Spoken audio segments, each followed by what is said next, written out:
This place is always pretty empty, but today it's deserted. That must mean everyone's busy solving crimes. Oh, if you're looking for the others, they're all in the conference room. Thanks. Wow, he actually talked to us. With the chief prosecutor saying what she did and the decision about what to do about Mr. Edgeworth, not to mention our statement to the media and tomorrow's trial. There's more chaos going on than Thanksgiving and Christmas put together. I think festive is the word usually used for those. Sir? We'd like to have a look around Chief Gant's office. Just head across the hall to the other building and take the elevator to the top floor. Really? You mean it's okay for us to go in there? I mean, we aren't police officers or anything.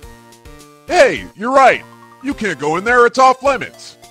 Now I see where Detective Gumshoe gets his unique charm. Well, what are we waiting for? Let's head to the chief's office.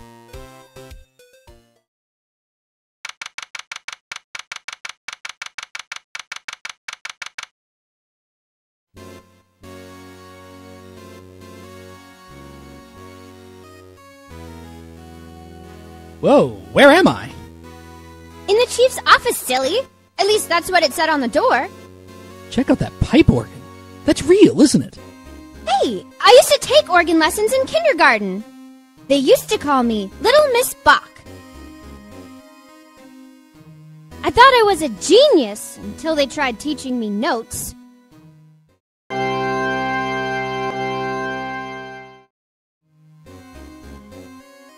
I never could remember where C was. Oh, it's you two. Chief Gant! He put that paper he was reading in his desk. So, Mr. Wright, have you been swimming lately? No, I haven't. I've been kind of busy lately. I can appreciate that. I've had my hands full, too, with Mr. Marshall's misconduct and Lana's provocative statement. Provocative statement? Oh, you mean about the forged evidence? 2 years have passed since that incident.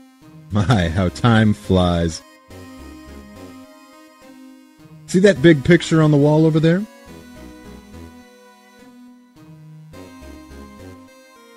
That's a picture of Lana, Neil, and me. So this is Mr. Marshall's brother, Prosecutor Neil Marshall. We took it to commemorate our work together.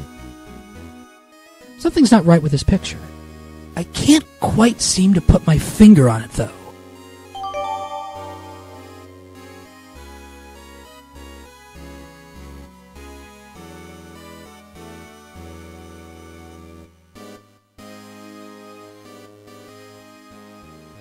Anyway, I'd like to reminisce all day, but there are matters that need my attention. I'm going to lock up here, so let's go out together. Oh, but this office, it was a crime scene 2 years ago, wasn't it? That case has long since been over. There's no need to investigate it anymore. All the same, we'd still like to have a look around. Perhaps you didn't hear me.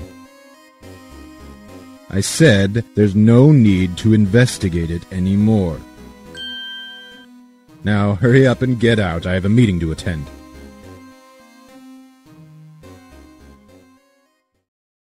Looks like we aren't welcome. It seems that case isn't over with yet after all. What do you mean? Chief Gant denied our request to search the crime scene. That means there must be a reason he doesn't want us looking around in there. You mean, like a clue? There's got to be a way we can get inside the chief's office.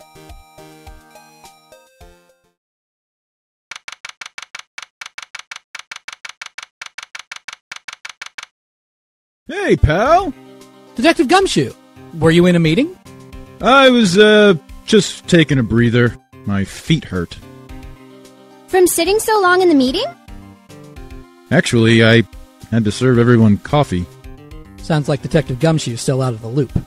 Say, have either of you seen Mr. Edgeworth? Edgeworth? No. Why do you ask? He's under fire from both the police department and the prosecutor's office. It's almost like the battle's between you two in court. That sounds serious. Is it because of what my sister said? That's basically what it all boils down to. That falsified evidence 2 years ago. Now Mr. Edgeworth has the whole world after his blood. Yikes. But why would Edgeworth be blamed? It's not like he knew the evidence was forged. Lana Skye's the guilty party here, isn't she? Regardless, the prosecutor is responsible for the evidence he presents in court.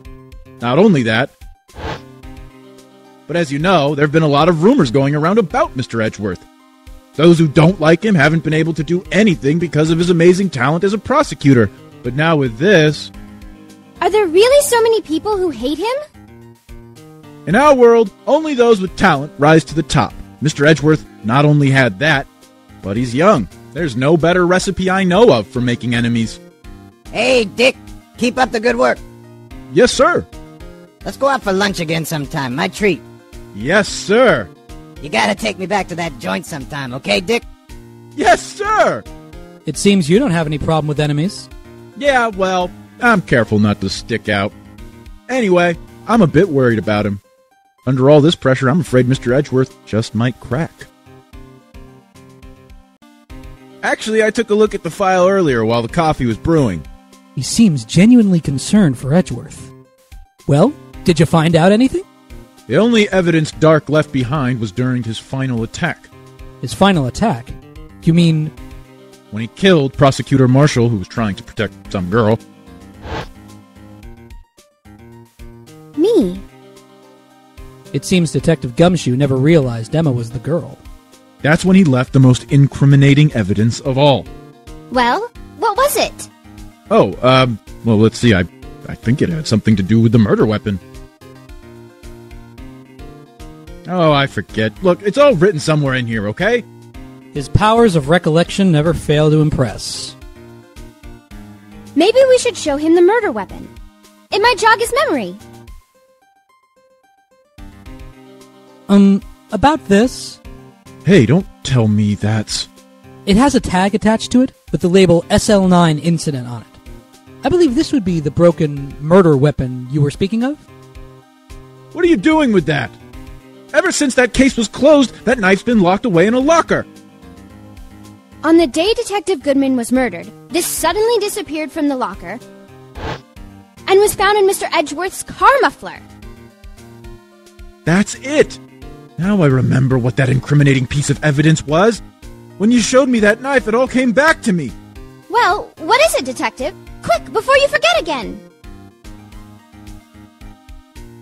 This knife. It was Joe Dark's, wasn't it? That's right.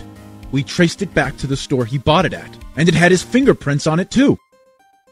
But no one actually witnessed him using it to murder anyone, right? That's where his luck ran out. When you take a good look at that knife, you'll see it's broken. You don't have to take a good look to notice that. Yeah, well, anyway. Take a guess where the broken off tip of the knife was found. That's what did him in. Where was it? The victim, Neil Marshall, was carrying it inside his own body. It was found deep inside the stab wound. Did it match Dark's knife? You bet, down to the last fiber. That's pretty conclusive.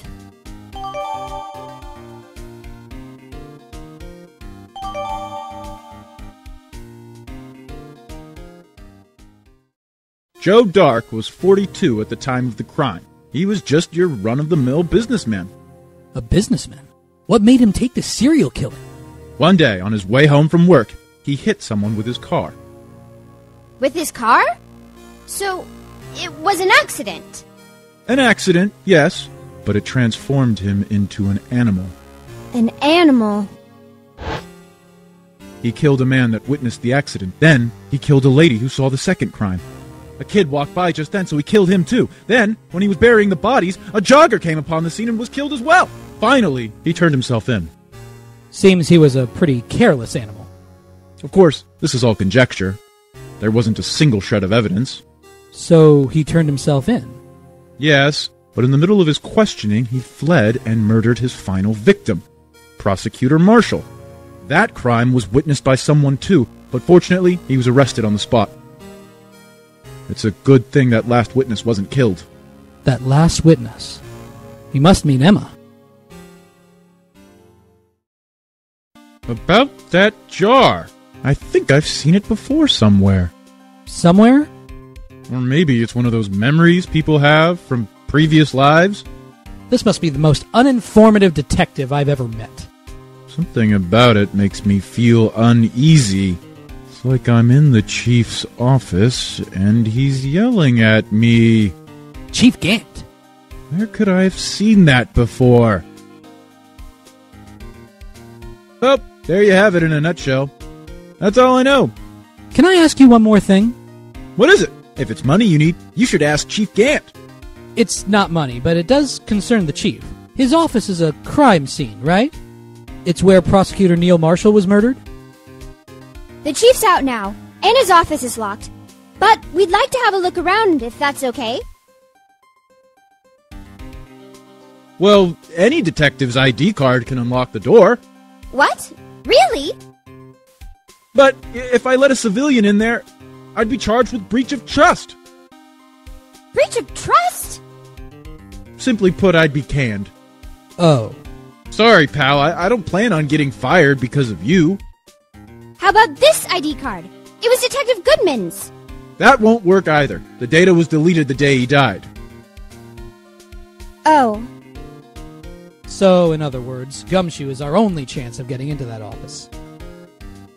I wonder if there's something we could show him that would make him change his mind.